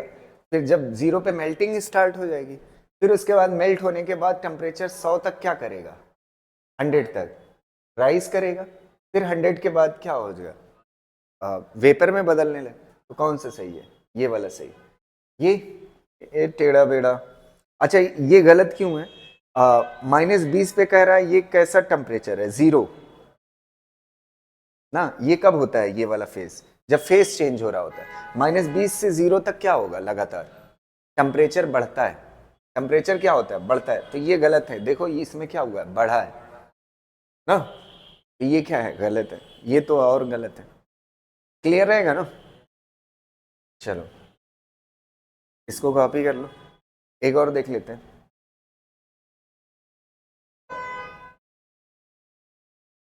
ये वाला जो बात बताई थी, बताइए सबसे ज्यादा लेटेंट हीट किसकी होती है, सब्लिमेशन, फिर किसकी होती है, वेपराइजेशन, फिर किसकी होती है, मेल्टिंग। ये बताओ, latent heat of vaporization, vaporization मतलब बीच में, सबसे ज्यादा सब्लिमेशन, फिर वेपराइजेशन, फिर मेल्टिंग। तो vaporization of a substance is always greater than latent heat of fusion. मैंने बताया मेल्टिंग और फ्यूजन दोनों क्या होता है, सेम होता है। तो मेल्टिंग या फ्यूजन से क्या होती है, वेपराइजेशन ऑलवेज ज्यादा होती है, तो पहले से ही है ना। अच्छा, greater than latent heat of sublimation, vaporization sublimation से ज्यादा नहीं हो सकती, सबसे ज्यादा कौन होता है, sublimation. Equal to latent heat of sublimation, equal to latent heat of sublimation, ये भी बात क्या है, गलत है। Less than latent heat of fusion, latent heat of fusion और मेल्टिंग दोनों सेम होता है, उससे क्या होता है, वेपराइजेशन ज्यादा होता है। तो ये भी क्या है, गलत है। क्लियर रहेगा। यहां पर आकर के ध्यान से सुनिएगा, ठीक है, बढ़िया से क्लियरली। इस चीज में गलती नहीं होनी चाहिए, ध्यान से सुनना ना। अच्छा, बॉइलिंग किस टेम्परेचर पे हो रही है, बॉइलिंग पॉइंट कितना है वाटर का, 100 डिग्री सेंटीग्रेड ना। बॉइलिंग पॉइंट वाटर का कितना है, 100 डिग्री सेंटीग्रेड। और मेल्टिंग पॉइंट कितना है, 0 डिग्री सेंटीग्रेड। ये जानते हैं कब होता है, जब प्रेशर कितने के बराबर हो, 1 एटमॉस्फेयर। कितने के बराबर हो, 1 एटमॉस्फेयर। तो वाटर का बॉइलिंग पॉइंट कितना होता है, 100, और मेल्टिंग पॉइंट कितना होता है, 0। कितना होता है, 0 होता है। अब अगली चीज सुनिएगा ना, अगर मैं प्रेशर को 1 एटमॉस्फेयर से ज्यादा कर दूं, बढ़ा दूं ना, तो ये बॉइलिंग पॉइंट क्या 100 से ज्यादा हो जाएगा और मेल्टिंग पॉइंट क्या 0 डिग्री से ज्यादा हो जाएगा या कम हो जाएगा ना। ये क्वेश्चन होता है। एटमॉस्फेरिक प्रेशर पे बॉइलिंग पॉइंट वाटर का कितना है 100 और मेल्टिंग पॉइंट कितना है 0। अगर प्रेशर एटमॉस्फेरिक से ज्यादा कर दें तब क्या इफेक्ट होगा बॉइलिंग पॉइंट और किस पे मेल्टिंग पॉइंट पे। ध्यान से सुनिएगा, एग्जाम्पल के लिए थोड़ा सा सोचो, इसके अंदर क्या भरा हुआ है लिक्विड भरा हुआ है और यहां से आप क्या दे रहे हो हीट दे रहे हो, क्या दे रहे हो हीट दे रहे हो। अच्छा ये बताओ अगर ऊपर से प्रेशर बढ़ा दें, ऊपर से प्रेशर क्या कर दें बढ़ा दें, एटमॉस्फेरिक से ज्यादा कर दें, जब ज्यादा कर दोगे तो पानी का मॉलिक्यूल बाहर निकल पाएगा, कोई ऊपर से दबा रहा हो तो ये जा पाएगा। अब क्या करेगा अपने अंदर ताकत स्टोर करेगा ज्यादा ताकि इसका क्या कर सके अपोज कर सके ना। तो ये ताकत इकट्ठा करना मतलब क्या है स्टोर करेगा एनर्जी, और एनर्जी स्टोर करेगा तो टेम्परेचर क्या हो जाएगा बढ़ जाएगा। तो मतलब अगर ऊपर से प्रेशर बढ़ा दिए तो इसका बॉइलिंग टेम्परेचर क्या हो जाएगा बढ़ जाएगा, बॉइलिंग पॉइंट क्या हो जाएगा 100 से क्या हो जाएगा ज्यादा हो जाएगा। अगर एटमॉस्फेरिक से ज्यादा प्रेशर होगा तो बॉइलिंग पॉइंट क्या हो जाएगा 100 से ज्यादा। अब अगली चीज सुनिएगा, मेल्टिंग पॉइंट समझते हैं। एक काम करिए, एक आइस का टुकड़ा लीजिए, क्या लीजिए आइस का टुकड़ा, वो बॉटल दीजिए मैं बता रहा हूं, आइस का टुकड़ा ले लीजिए ना, ये मान लेते हैं आइस का टुकड़ा है ना, और एक मेटल का धागा ले लीजिए, इसका धागा मतलब वायर ले लीजिए और दोनों तरफ वजन लटका दीजिए धागे से। अब धागा इस पे टाइट हो जाएगा, वजन लटका दिया ना, ये वायर है दोनों तरफ और इधर से वजन लटका दिया, अब ये धागा टाइट हो जाएगा। आप देखेंगे ना ये जो मेटल है ना इससे किससे इस आइस से ऐसे पास होता हुआ चला जाएगा, क्या हो जाएगा आइस को काटता हुआ चला जाएगा मेटल। जानते हैं ये क्यों होता है, ध्यान से सुनना। जब इस पे आप मेटल रखोगे और इधर से वजन लटका दियो तो ये दबाएगा, दबाना मतलब प्रेशर क्या करना बढ़ाना, प्रेशर आपने इंक्रीज कर दिया। अब प्रेशर इंक्रीज करने के बाद अब आप देखेंगे धागा इसके अंदर से क्या हो रहा है पास हो रहा है। पास जानते हैं क्यों हो रहा है, अगर वो सॉलिड रहता तब ना पास हो पाता, इसका मतलब आइस मेल्ट हुआ, आइस क्या हुआ तो प्रेशर बढ़ने से आइस मेल्ट हो गया। ऐसा कैसे हो सकता है। अच्छा ये बताओ जैसे यहां पे आइस पड़ रहे थे, आइस को मेल्ट कराने के लिए किसकी जरूरत है, तो इससे पहले आइस नहीं मेल्ट हो रहा था, जब धागा रखा, क्या रखा धागा या मेटल रखा, वो मेटल की क्या कहते हैं वायर रखा, तो वायर ने काट दिया मेल्ट करा दिया। मेल्ट करा देना मतलब हीट ज्यादा कहीं से आ रही, हीट बढ़ गई ना, हीट दोगे तभी तो आइस मेल्ट होगा, ओए हीट दोगे तभी तो आइस मेल्ट होगा, समझ पा रहे हो ना। तो ये कहां से हीट आई, ध्यान से सुनना।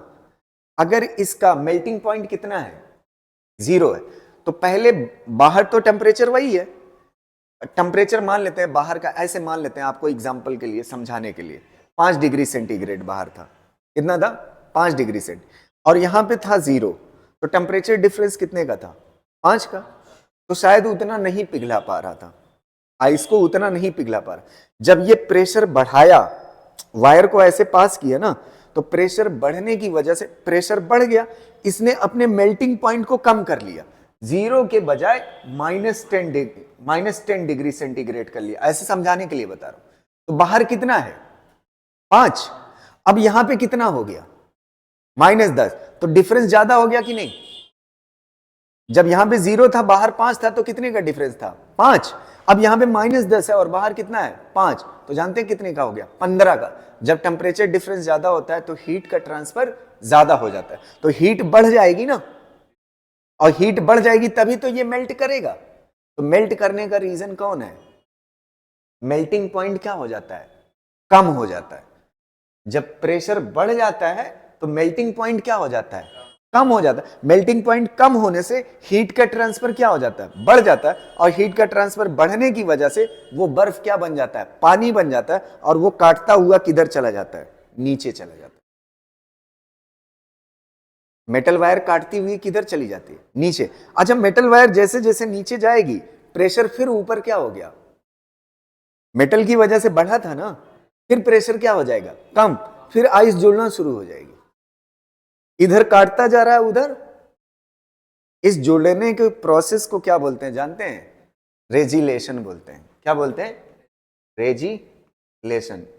ये एनसीईआरटी में लिखा हुआ है वर्ड। रेजिलेशन क्या होता है, रेजिलेशन क्या होता है, आइस क्या होगा, आइस को मेटल की वायर क्या करेगी, काटती जाएगी। काट क्यों रही है, प्रेशर बढ़ रहा है, प्रेशर बढ़ने की वजह से मेल्टिंग पॉइंट क्या हो रहा है, घट रहा है, मेल्टिंग पॉइंट घटने की वजह से हीट ट्रांसफर क्या हो रहा है, बढ़ रहा है, जिससे वो क्या हो रहा है, मेल्ट हो रहा है। इसी वजह से वो क्या कर रहा है, आइस को काटता हुआ नीचे जा रहा है। तो आइस को काटता हुआ जा रहा है, अब जैसे वायर नीचे पहुंचेगा, प्रेशर फिर से क्या हो जाएगा, कम, फिर से क्या हो जाएगी, जुड़ जाएगी। इसी को क्या बोलते हैं, फिर से जोड़ने को रेजिलेशन बोलते हैं। क्लियर रहेगा। तो 2 पॉइंट आपको याद रखने की जरूरत है। प्रेशर बढ़ाने पे बॉइलिंग पॉइंट 100 से क्या हो जाएगा, 1 एटमॉस्फेयर से अगर ज्यादा प्रेशर कर दोगे तो बॉइलिंग पॉइंट 100 से क्या हो जाएगा, ज्यादा, और मेल्टिंग पॉइंट 0 से कम हो जाएगा। ये इंपॉर्टेंट बात है, समझ आ रही ना बात, यहां तक क्लियर। चलो अब इसके आगे बात करते हैं। यहां तक हो गया। अब हम बात करेंगे, लिख लीजिए एक बार, कॉपी कर लीजिए। अब हम बात करेंगे, देखो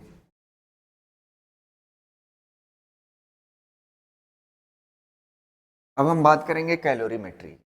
किसकी बात करेंगे, कैलोरीमेट्री। तो हेडिंग डाल लीजिए, कैलोरी मेट्री ना, कैलोरीमेट्री। ध्यान से सुनिएगा, कैलोरीमेट्री क्या होती है। ये सिंपल सा है, इसमें 3 पार्ट है, तीनों ध्यान से समझ लीजिएगा, इसके क्वेश्चन आपसे फंसेंगे नहीं। सुनना, कैलोरीमेट्री क्या होती है। फर्स्ट पार्ट ना, ये एक बर्तन लीजिए, क्या लीजिए, बर्तन लीजिए ना, इसको इसको नाम दे देते हैं टम्बलर। क्या नाम है, टम्बलर ना, बर्तन है टम्बलर। इसके अंदर मैंने डाल दिया वाटर। क्या डाल दिया, वाटर। ठीक, ये हो गया आपका वाटर। ठीक, अब देखिएगा, एक और बॉडी ले लेते हैं। ये कोई बॉडी है, ध्यान से सुनिएगा, बॉडी है। इसका टेम्परेचर कितना है, T2। कितना है, T2। और वाटर का जो टेम्परेचर है, वाटर का, वो कितना है, T1। कितना है, T1। तो T2 मान लेते हैं बड़ा है किससे, T1 से। T2 बड़ा है किससे, ये बॉडी का टेम्परेचर ज्यादा है और वाटर का टेम्परेचर क्या है, कम है। यहां तक क्लियर। अच्छा, टम्बलर, यहां पे देखना, टम्बलर की जो सीपी वैल्यू है, टम्बलर की ये जो सीपी वैल्यू है, टम्बलर, टम्बलर को एक नाम और दे सकते हो, मेटल कह सकते हो। क्या कह सकते हो, मेटल कह, चलो टम्बलर ही मान लेते हैं। टी, सीपी वैल्यू टी की अगर 0 है, इसका मतलब क्या है, सीपी मतलब क्या होता है, हीट रखने की जगह, हीट कैपेसिटी, हीट रखने की जगह क्या है, 0 है। मतलब टम्बलर कोई हीट ले रहा है, नहीं, टम्बलर की हीट कैपेसिटी क्या है, 0 है। अब देखो, इसको इसके अंदर डाल दो ना, इसको इसके अंदर डाल दो, इसका टेम्परेचर क्या है, इसका ज्यादा, और इसका टेम्परेचर क्या है, कम। तो अब हीट किधर से किधर चलेगी, हाई टेम्परेचर से लो टेम्प। तो ये हीट क्या करेगा, देगा, और पानी क्या करेगा, हीट लेगा। तो इसका टेम्परेचर क्या होगा, घटेगा, और इसका पानी का टेम्परेचर क्या होगा, बढ़ेगा। कुछ टाइम के बाद इसका और पानी का टेम्परेचर क्या हो जाएगा, सेम। तो बॉडी इसके अंदर आ गई ना, और इसका टेम्परेचर क्या हो जाएगा, T ना। तो ये T2 से क्या है, कम, और T1 से क्या है, ज्यादा। अब दोनों का टेम्परेचर कितना हो जाएगा, T हो जाएगा, पानी का भी और बॉडी का भी। अब देखो इसमें क्या होता है, एक बॉडी हीट सप्लाई करती है और दूसरी बॉडी हीट क्या करती है, रिसीव करती है। इसी को बोलते हैं कैलोरीमेट्री। क्या बोलते हैं, कैलोरीमेट्री। तो कैलोरीमेट्री में heat heat supplied by the क्या, by the body is equal to heat received by water ना, हीट रिसीव्ड बाय वाटर। जितना ये बॉडी हीट देगी उतना किसको मिलेगा, पानी को मिलेगा, वाटर को।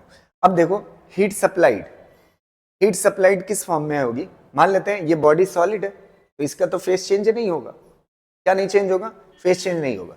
तो ये क्या करेगी, हीट इसको देगी, किसको, वाटर को। तो हीट सप्लाइड कितना होगा, mass of body Cp of body into temperature difference.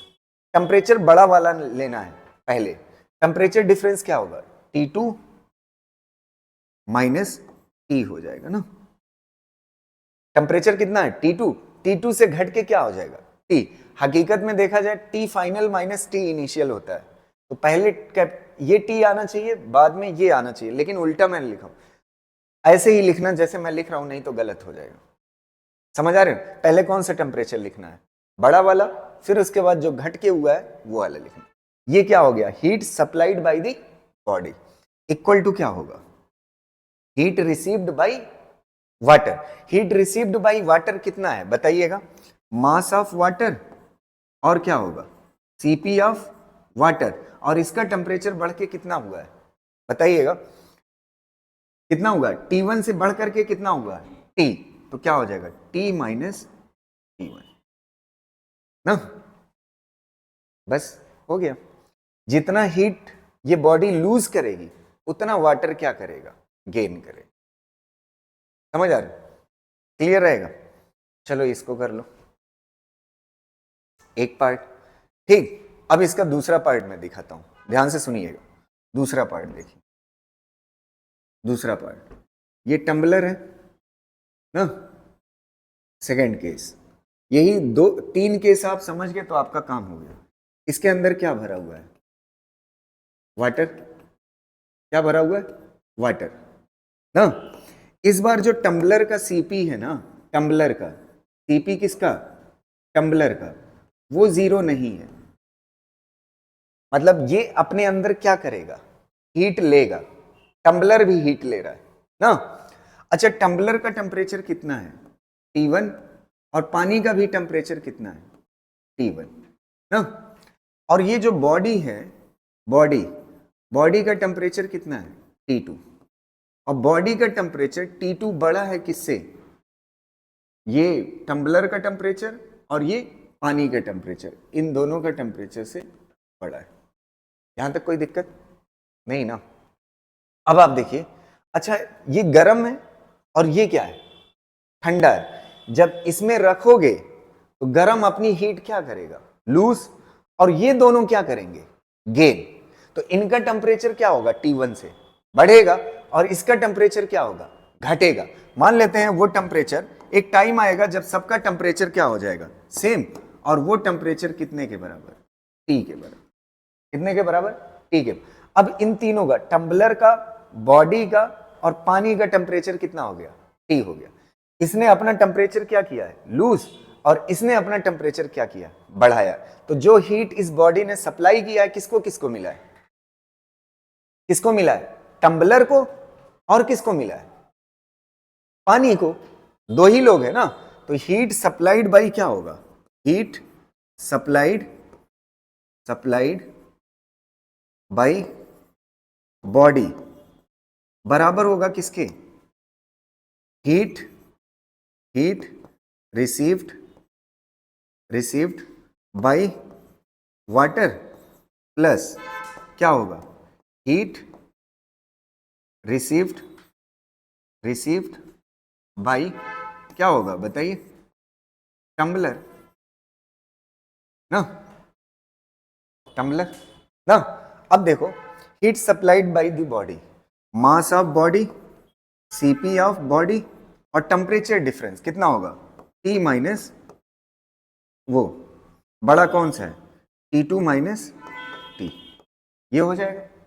बराबर होगा हीट रिसीव्ड बाय वाटर, तो mass of water, CP of water, और टेम्परेचर डिफरेंस कितना होगा, T माइनस T1। बड़ा इसमें कौन है, T है, जो बड़ा होता है वही लिखा जाता है, समझ आ रही। अब अगला देखिए, हीट रिसीव्ड बाय टम्बलर, तो mass of tumbler, CP of tumbler, और टेम्परेचर डिफरेंस कितना, T माइनस T1 ना। इससे पहले वाले में टम्बलर हीट नहीं ले रहा था, तो हीट जो भी बॉडी दे रही थी किसको मिल रही थी, पानी को। ये वाला टर्म क्या था, नहीं था। सीपी की वैल्यू क्या थी टम्बलर की, 0। इस बार क्या हो रहा है, दो पार्ट में डिवाइड हो रही, हीट किसको मिल रही है, वाटर को, और किसको मिल रही है, टम्बलर को। क्लियर है ना, दो पार्ट हो गया। अब आखिरी तीसरा इससे रिलेटेड एक चीज आपको मैं बताऊं, ध्यान से सुनना, ये वाला कॉन्सेप्ट ध्यान से सुनना। तीसरा केस, तीसरे केस में ये टम्बलर के अंदर क्या भरा हुआ है, वाटर। क्या भरा हुआ है, वाटर। इसका टेम्परेचर कितना है, T1 ना, कितना है, T1 है। इस बार फिर टम्बलर की जो सीपी वैल्यू है वो 0 नहीं है, 0 नहीं है, इसका मतलब ये हीट लेगा। अच्छा, यहां पे एक बॉडी है आपके पास, बॉडी, बॉडी, और जिसका टेम्परेचर कितने के बराबर है, T2 के बराबर ना। अच्छा ये बताओ, इस वक्त पानी का टेम्परेचर कितना है, T1, तो टम्बलर का भी कितना होगा, T1 ना। तो T2 बड़ा है किससे, T1 से। अगर इसको इसके अंदर डालोगे तो ये क्या करेगी, इसका टेम्परेचर ज्यादा है, ये हीट देगी, और ये दोनों लोग हीट को क्या करेंगे, रिसीव करेंगे। दोनों लोग हीट को क्या करेंगे, रिसीव करेंगे। अब एक गजब की चीज है, ध्यान से सुनना, एक मिनट रुक जाओ। मान लेते हैं पानी का वजन जो है 150 ग्राम, कितना ग्राम है, 150। अच्छा, हीट जो बॉडी देगी किसको किसको मिलेगी, किसको किसको मिलेगी, वाटर को मिलेगी, और किसको मिलेगी, टम्बलर को मिलेगी ना। है, हीट जो भी बॉडी सप्लाई करेगी वो किसको मिलेगी, वाटर को मिलेगी, और किसको मिलेगी, टम्बलर को मिलेगी। अब क्या हो रहा है, वाटर का मास कितना है, 150 ग्राम ना। अब यहां पे ये जो टम्बलर है ना, जो हीट रख रहा है ना, वही हीट, सेम हीट। अच्छा, वाटर है और टम्बलर है, दोनों अलग अलग मटेरियल के, ये भी हीट रख सकता है और ये भी हीट रख सकता है, तो इक्विवेलेंट मास हो सकता है कि नहीं। मतलब जो टम्बलर जितना हीट रख रहा है उतना ही पानी भी रख सकता है ना, रख सकता है कि नहीं। अगर उतना ही पानी रख सकता है, मान लेते हैं ये 150 ग्राम वाटर जो हीट को रखा है, टम्बलर मान लेते हैं 50 ग्राम वाटर के बराबर हीट रख रहा है। कितने ग्राम, 50 ग्राम वाटर के बराबर हीट, मतलब टम्बलर हटा करके क्या मान लिया है, वाटर मान लिया। 150 ग्राम पहले से पानी था और 50 ग्राम और ऐड कर दिया इसमें, क्यों, टम्बलर कितनी हीट रखता है, जितना 50 ग्राम पानी रख सकता है ना।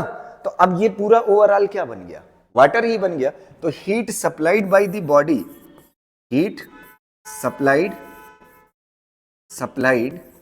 Bye the body, by the body will be equal to क्या, हीट received by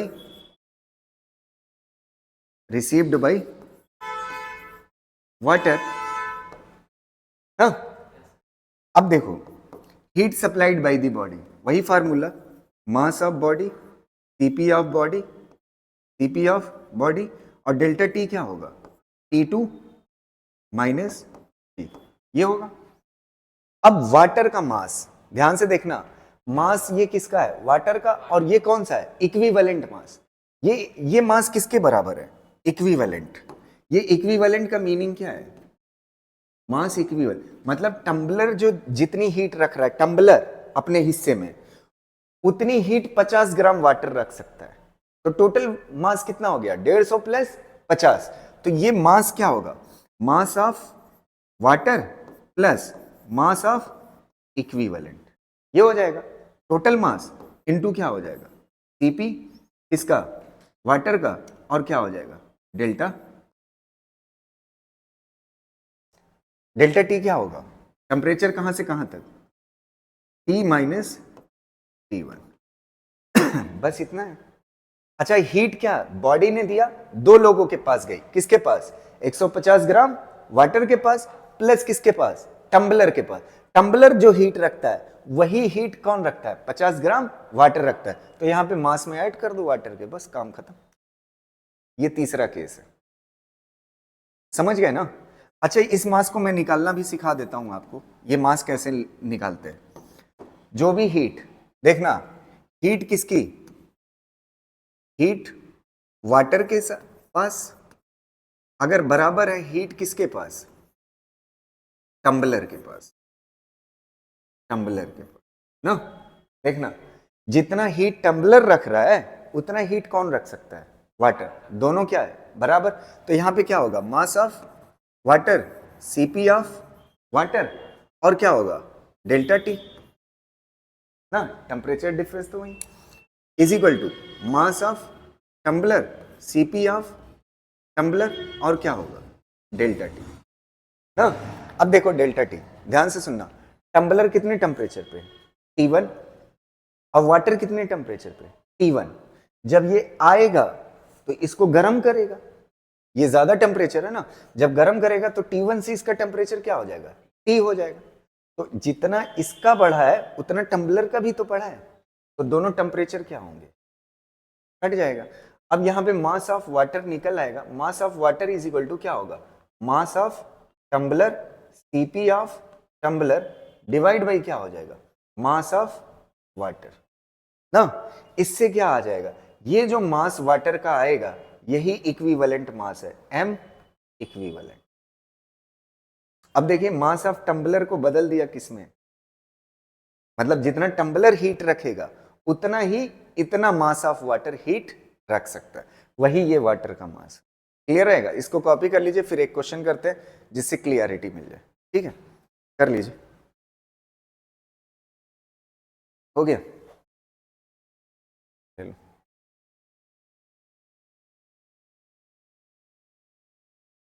हो गया चलो, एक क्वेश्चन करते हैं इस पर।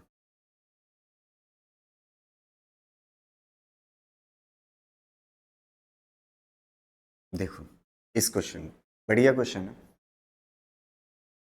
एक calorimeter of water equivalent, देखिए पहला ही वर्ड लिखा हुआ है वाटर इक्विवेलेंट कितना ग्राम, कैलोरी मीटर बना लीजिए। ये जो टम्बलर हम जिसको बोल रहे थे इसी को इसने क्या बोला है, कैलोरी मीटर। ये कैलोरी मीटर कितने ग्राम के बराबर हीट रख सकता है, 15 ग्राम। और इसमें कितना पानी भरा हुआ है, 165 ग्राम क्या भरा हुआ है, पानी भरा हुआ है। तो 165 ग्राम ये पानी, 165 ग्राम ना, समझ आ रही है। तो ये टम्बलर कितने ग्राम वाटर के बराबर है, 15 ग्राम। टोटल कितना हो गया, 180 ग्राम वाटर ना। मतलब बॉडी से जो हीट आएगी दो को मिलेगी, एक किसको, वाटर को, और एक किसको मिलेगी, टम्बलर। और टम्बलर कितने ग्राम वाटर के बराबर है, 15 ग्राम। अब आगे देखिएगा, steam eight 100 degree centigrade, steam है, ये जो दूसरी बॉडी है ये कौन है, स्टीम, ये कौन है, स्टीम। स्टीम कितने डिग्री पे, 100 डिग्री। अब ये देखो 100 डिग्री सेंटीग्रेड पे, और ये लोग कितने पे हैं, 25 डिग्री से ना, 25 डिग्री सेंटीग्रेड पे, ठीक है। The temperature is increase to 30 degree centigrade, ये 25 से कितना बढ़ के हो जाता है, 30। क्यों हो जाता है, इसका टेम्परेचर कम था इसका ज्यादा था, जब स्टीम को इसके अंदर डालोगे तो स्टीम का भी टेम्परेचर कितना हो जाएगा, 30 डिग्री। स्टीम अपना टेम्परेचर घटा लेगी, 100 से कितना कर ली, 30, और इनका क्या कर दी, 25 से कितना बढ़ा के कर दी, 30। तो स्टीम ने अपना हीट क्या किया है, लूज, और वाटर ने क्या किया है, गेन। अब आपसे क्या कह रहा है, ठीक है, and the mass of the calorimeter, the mass of the calorimeter and its content is increase by 1.5%। अच्छा, स्टीम क्या होगी? स्टीम से जब हीट निकलेगी कंडेंस होगी। स्टीम से जब हीट निकाल लो क्या होती है? वाटर बन जाती है। अच्छा, वाटर को हीट दे दो क्या बन जाता है? वेपर बन जाता है। तो वेपर से हीट निकाल लो, स्टीम मतलब क्या? वेपर। वेपर से हीट निकाल लो तो क्या बन जाएगा? लिक्विड। क्या बन जाएगा? लिक्विड। तो वही कह रहा है इसका वजन कितना बढ़ जाता है? कैलोरीमीटर का मास कितना बढ़ जाता है? 1.5 ग्राम। इसका मतलब ये मास ऑफ स्टीम है। मास ऑफ स्टीम कितना है? जब ये हीट देगा ना तो क्या बना लेगा? खुद को लिक्विड बना लेगा। क्या बना लेगा? लिक्विड बना लेगा। अब आगे कह रहा है calculate the specific latent heat of vaporization of water. Latent heat of vaporization of water पूछ रहा है। ठीक है, स्पेसिफिक हीट, ये हीट है। Specific heat capacity of water, ये गलत लिखा हुआ है यहां पे। ठीक है, यहां पे होगा डिग्री सेंटीग्रेड। 1 कैलोरी पर gram degree centigrade. CP water की दी हुई है। ये कौन सी वैल्यू है? सीपी वाटर की कितनी दी हुई है? 1 कैलोरी पर ग्राम डिग्री सेंटीग्रेड। अब ध्यान से सुनना, स्टीम हीट क्या करेगी? देगी और मिलेगा किसको? वाटर को। अब वाटर कितना है? 165 प्लस 15 कितना हो गया? 180। अब देखो, सबसे पहले स्टीम जब हीट देगी तो ये स्टीम किस में कन्वर्ट होगी? क्या बनाएगी खुद को? लिक्विड। तो फेस चेंज हो रहा है ना, फेस चेंज होगा तो क्या होगा? Latent heat. और लेटेंट हीट का फार्मूला क्या होगा? एम स्टीम लेमडा स्टीम ना। स्टीम कंडेंस होगी तो इसको क्या बोलेंगे? लेमडा कंडेंसेशन ना। प्लस अब क्या हो रहा है? इसका टेम्परेचर 100 से घट के कितना हो रहा है? 100 पे पहले ये क्या होगी? कंडेंस होगी। कंडेंस होगी तो उसके लिए ये हीट हो गई। और फिर उसके बाद क्या करेगी? कंडेंस होने के बाद अपना टेम्परेचर क्या करेगी? घटाएगी। 100 से कितना करेगी? 30। तो ये कितना हो जाएगा? मास ऑफ यही स्टीम और क्या होगा? सीपी। अच्छा, ये क्या बन चुका है? स्टीम हीट निकालेगी तो क्या बन जाएगी? वाटर बन जाएगी। क्या बन जाएगी? वाटर। अब ये वाटर के फॉर्म में टेम्परेचर क्या होगा? 100 से कितना होगा? 30। तो यहां पे सीपी किसका होगा? वाटर का। मास वही रहेगा, स्टीम का मास 1.5 ग्राम ही है ना। यही तो किसमें बदल रही है? वाटर में। तो मास तो कंजर्व रहेगा, मास वही रहता है ना भाई। स्टीम ही तो लिक्विड बन रही है। तो ये मास ऑफ स्टीम और क्या हो जाएगा? सीपी। स्टीम किस में कन्वर्ट हो चुकी है? वाटर में। तो यहां पे क्या हो जाएगा? सीपी। और टेम्परेचर डिफरेंस कितना हो जाएगा? 100 माइनस कितना हो जाएगा? 30। ये क्या हो गया? हीट किसने दी? स्टीम ने। और मिली किसको? हीट। हीट मिली किसको? वाटर को। वाटर का मास और क्या होगा? सीपी किसका? वाटर का। और टेम्परेचर डिफरेंस कितना? 30 माइनस 25। बड़ा वाला टेम्परेचर पहले लिखना है, ये याद रहे दोनों तरफ। समझा? अब देखिए वैल्यूज रख। मास ऑफ स्टीम कितना दिया हुआ है? 1.5 ग्राम ना। और लेमडा पता करना है। लेमडा की वैल्यू पूछा है। क्या पूछा है? Calculate the specific heat of vaporization. यही लेमडा वेपराइजेशन पूछा है। कंडेंसेशन और वेपराइजेशन दोनों क्या होता है? सेम होता है। प्लस मास ऑफ स्टीम कितना? 1.5। अच्छा, सीपी की वैल्यू कितना दी हुई है? 1 कैलोरी पर ग्राम पर डिग्री सेंटीग्रेड। तो कितना हो जाएगा? 1। और ये कितना हो जाएगा? 70। Equal to mass of water कितना दिया हुआ है? 180 ग्राम ना। और सीपी वाटर की कितना है? सीपी वाटर की कितना है? 1। और ये कितना हो जाएगा? 5। अब इसको सॉल्व कर लो, लेमडा वी आ जाएगा। क्या आ जाएगा? Lambda V. और जब सॉल्व करोगे आएगा 530 कैलोरी पर ग्राम। सॉल्व कर लीजिएगा, कोई दिक्कत? एकदम आसान है। ये इतनी हीट कौन सी है? इतनी heat supplied by the steam. और ये क्या है? Heat received by water. बस क्लियर रहेगा। चलिए कर लीजिए।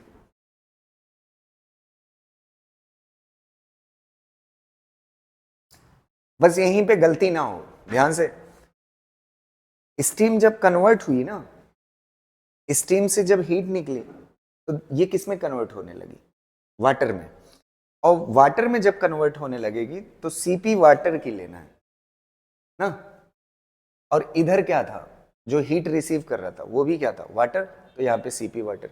एक क्वेश्चन और कर लेते हैं इक्विवेलेंट का, बस आखिरी क्वेश्चन आज का, ठीक है? चलो,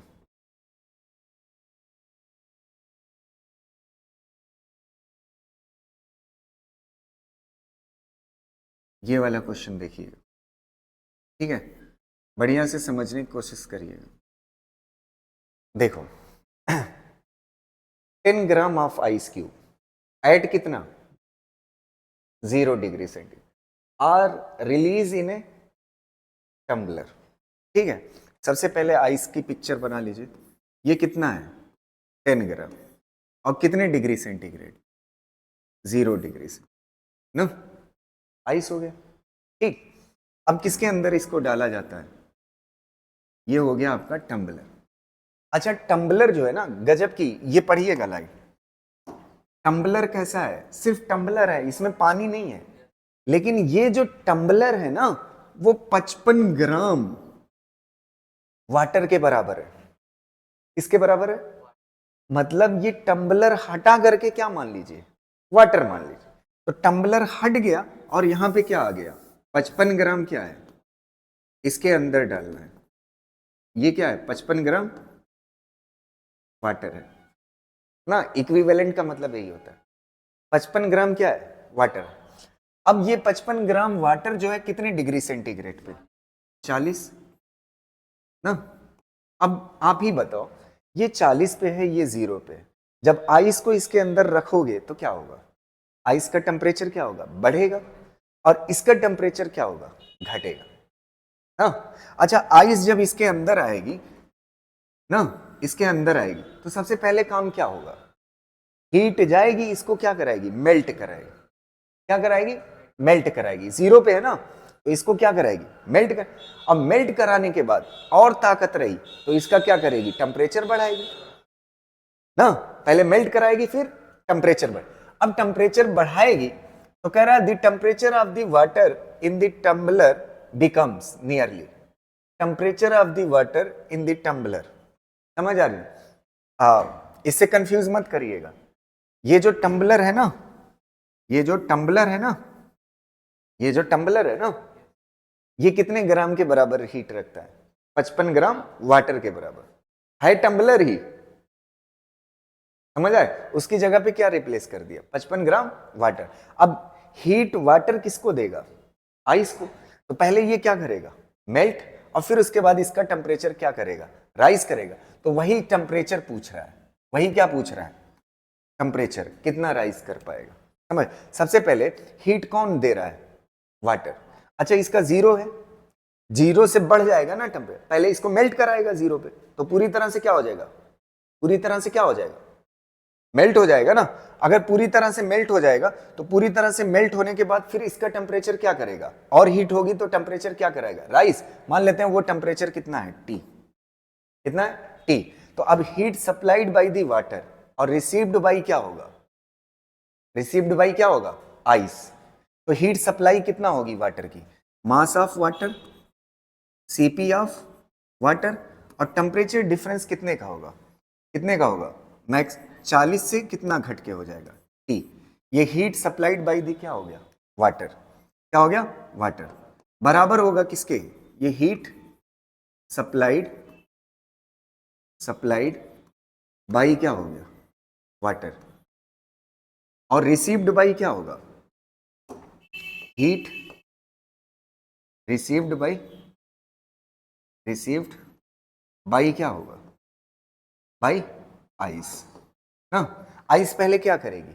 मेल्ट करेगी। तो मास ऑफ आइस और क्या होगा? लेमडा क्या?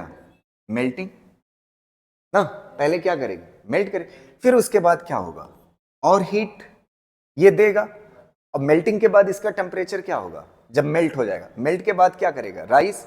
राइस के लिए कौन सी हीट होती है? सेंसिबल। तो मास ऑफ आइस और यहां पे क्या हो जाएगा? टीपी किसका? आइस की वाटर ये मेल्ट हो चुका है ना, मेल्ट होकर के क्या बन जाएगा, वाटर। तो यहां पे Cp वाटर है, बस यही गलती ना करना, ये मेल्ट हुआ, मेल्ट होने के बाद क्या बन गया, वाटर। तो Cp किसका होगा, वाटर का, और मास किसका लिया जाएगा, आइस का। आइस ही तो मेल्ट हुआ है तो मास तो वही रहेगा, ठीक है। और टेम्परेचर डिफरेंस कितना हो जाएगा, T माइनस कितना, 0 ना। अब heat supplied by the water equal to क्या है, हीट रिसीव्ड बाय आइस। अब सारी वैल्यूज रख लो। मास ऑफ वाटर कितना दिया हुआ, 55 ग्राम, 55 ग्राम। अच्छा Cp वाटर की Cp कहीं दिया हुआ है? Cp अगर कहीं नहीं दिया हुआ है तो आप कितना मान के चलोगे, 1 होती, 1 कैलोरी Cp वाटर की कितनी होती है, अभी लिखा था 1 कैलोरी पर ग्राम डिग्री सेंटीग्रेड, यही तो होती है। तो Cp कितना हो गया 1, और ये कितना हो जाएगा 40 माइनस T, यही T पूछा है, इक्वल टू क्या हो जाएगा, इक्वल टू बराबर होगा मास ऑफ आइस कितना है 10 ग्राम, और लेमडा कितना दिया हुआ है 80। यहां पे देखो ये जो L दिया हुआ है ना, ये लेमडा ही है, कितना दिया हुआ है 80, प्लस ये कितना दिया हुआ है, मास ऑफ आइस कितना है 10, कितना है 10, और Cp आइस कितना होता है 1, और यहाँ पे कितना हो जाएगा T।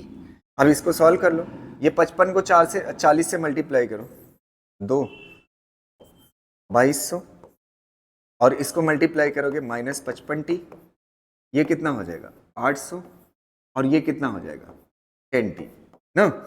इसको उधर कर लो तो कितना हो जाएगा, 55 10 कितना हो जाएगा 65T, और इसको इधर कर लो 2200 माइनस कितना हो जाएगा 800, इसको सॉल्व कर लेना, 21 पॉइंट समथिंग आएगा, 21.5 समथिंग आएगा टेम्परेचर।